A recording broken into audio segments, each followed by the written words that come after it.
Salut à tous! Alors là, cette vidéo, j'avais vraiment envie de la faire. Vous avez compris, hein, ça fait un moment que je vous parle de ces histoires de notes un peu bizarres qui font penser à autre chose derrière. C'est le moment, on va en parler et on va aller crescendo. On va commencer par un morceau qui est pas très connu, mais qui est juste topissime.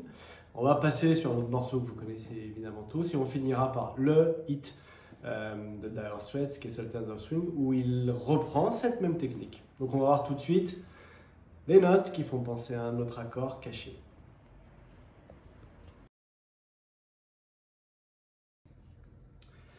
Alors d'abord, vous vous souvenez, Mark Knopfler, il vient de la country. Même si, on l'a vu, les petites notes blues, il sait le faire aussi. Et dans la country, il y a un tic qui revient très souvent, c'est de jouer des intervalles de sixth. Encore une fois, si vous ne savez pas ce que c'est qu'une sixth, c'est pas grave, écoutez juste. C'est que quand il y a un morceau qui fait quelque chose comme ça en country, bien souvent on va jouer des choses qui font. Vous avez déjà entendu partout ce genre de choses. Dès qu'on entend ça, on se dit « Ah ouais, effectivement, on est dans le monde de la country ». Si je vous fais un là, on y est. Mark Knopfler, évidemment, dans Dire Straits, va utiliser cette technique très souvent. Mais il va aussi l'utiliser dans un cas très particulier qu'on va voir tout de suite.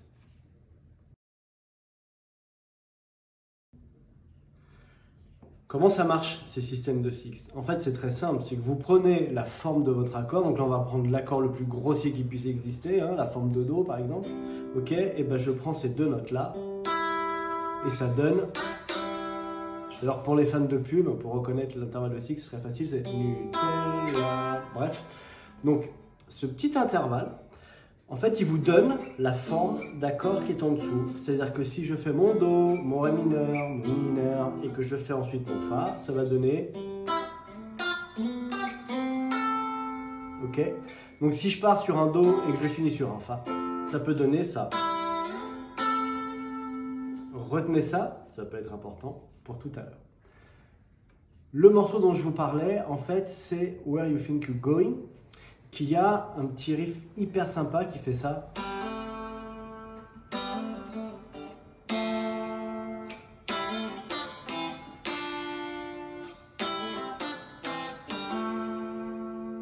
Ok? Et il reprend.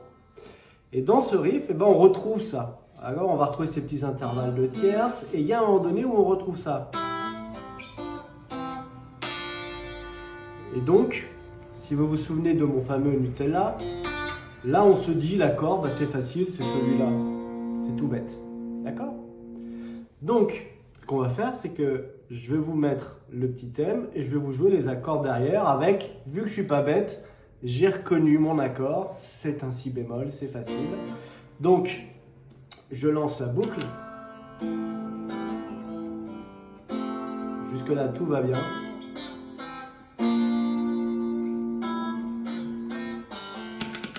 Sauf que mon si bémol, il est complètement à côté. Donc, qu'est-ce qui se passe?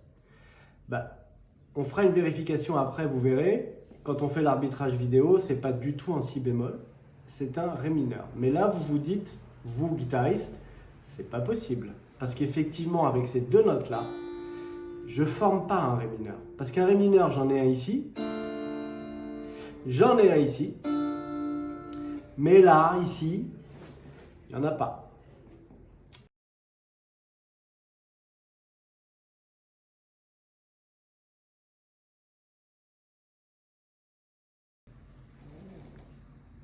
Il y en a bel et bien. On va voir où. Parce qu'en fait, si je pars ici de ma note qui est un ré mineur, si je cherche une note qui est ici, en dessous, je vais retrouver ma tierce mineure. Encore une fois, vous en fichez des intervalles. Ici, je vais retrouver ma quinte. Et ici, je vais retrouver un ré. J'ai une tonique, deux fois même. J'ai une tierce mineure, j'ai une quinte, j'ai mon accord de ré mineur. Mais il a une forme que nous, guitaristes, on n'utilise jamais parce qu'elle est super chiante à passer. Vous verrez jamais un guitariste faire un ré mineur comme ça. Mais c'est pas parce que nous, guitaristes, on ne le fait pas qu'il n'existe pas. Les pianistes utilise très souvent cette forme. Ok? Donc, si je reprends cette forme-là, bah, je les ai bien, mes deux notes là où on retrouve cet arpège. Ok? La preuve, si je remets ma petite boucle, donc là je suis sur un bien, un Fa, et là je vais jouer un Ré mineur, ça marche.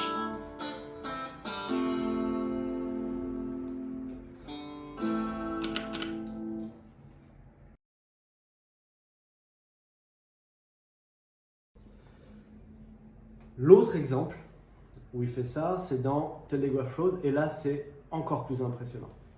Dans Telegraph Road, il y a un passage où ça commence un peu à s'accélérer.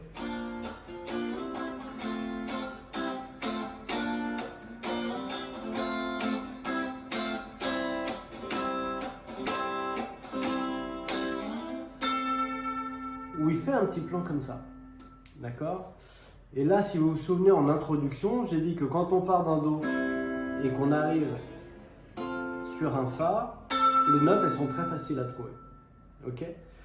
Sauf que, effectivement, quand on joue le morceau et qu'on se dit là ici c'est un Fa et que ça donne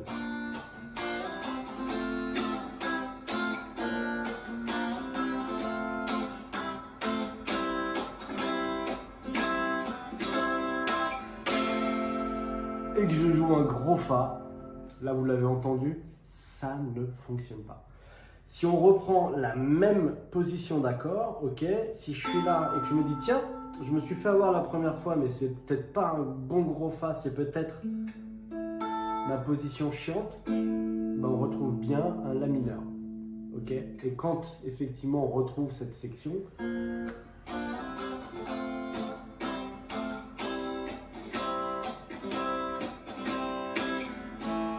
c'est bien un La mineur qui le fait.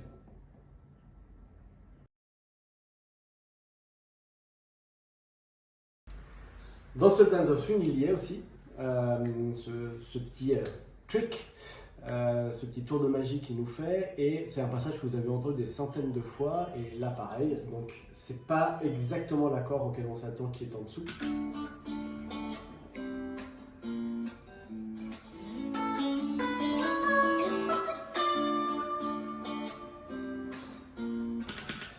Donc là, vous avez eu cette séquence.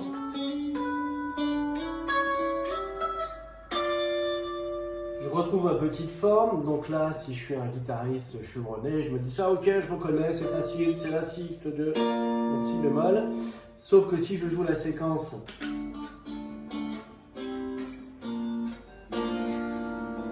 ça sonne pas du tout, donc vous l'aurez compris maintenant, vous avez pris le pli. Donc ces deux notes-là, c'est peut-être encore mon accord mineur un peu tordu là, bah, c'est exactement ça, puisqu'en fait, on le retrouve, c'est le même que là tout à l'heure, que font nos pianistes, mais que nous, guitaristes, nous ne faisons pas. Ok? Ça, vous le retrouvez partout, partout, partout. C'est-à-dire que là où notre oreille, elle est presque sûre d'entendre un accord majeur, il va placer ce petit arpège et il va nous mettre ce petit accord en dessous qui va bien, qui lui est complètement mineur. Vous vous souvenez de l'histoire de l'oreille relative? Votre oreille, elle est parfaitement capable de prendre un contexte, de comprendre ce qui se passe autour, d'entendre si c'est une fausse note ou pas, et d'entendre s'il y a eu quelque chose qui s'est passé en particulier. Dans Telegraph Road, le moment où intervient cet accord de La mineur, ça crée comme quelque chose qui se calme, qui s'apaise, qui malheureusement va devenir d'ailleurs encore plus brutal et plus dur, mais c'est l'effet voulu.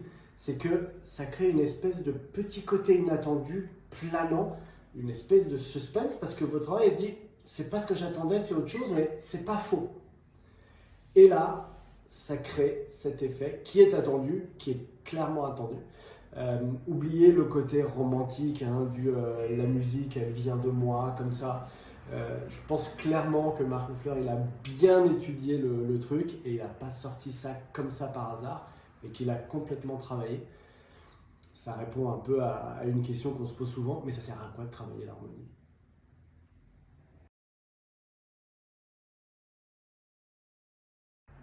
Alors, Pareil, comme les autres fois, ne vous ruez pas sur un bouquin d'harmonie ou de choses comme ça, mais simplement, voilà, dites-vous que c'est hyper intéressant de comprendre comment Mark Knopfler est l'ensemble du groupe, puisque du coup, le pianiste le joue cet accord-là, et il le joue à un certain moment particulier.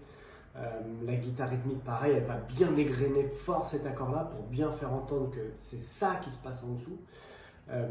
Et donc, tout comme on a pu voir que la façon de jouer de Mark Knopfler vient de quelque part, elle vient de sa façon dont il a eu de claquer ses cordes parce qu'il n'avait pas d'ampli, bah là, la façon dont il joue et dont il trouve ses harmonies vient des accords qui sont en dessous et vice-versa.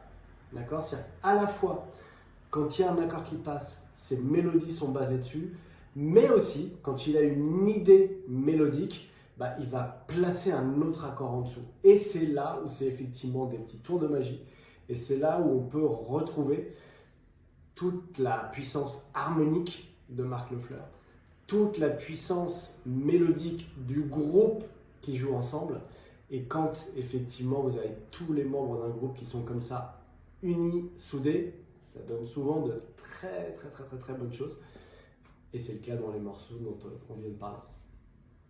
À bientôt!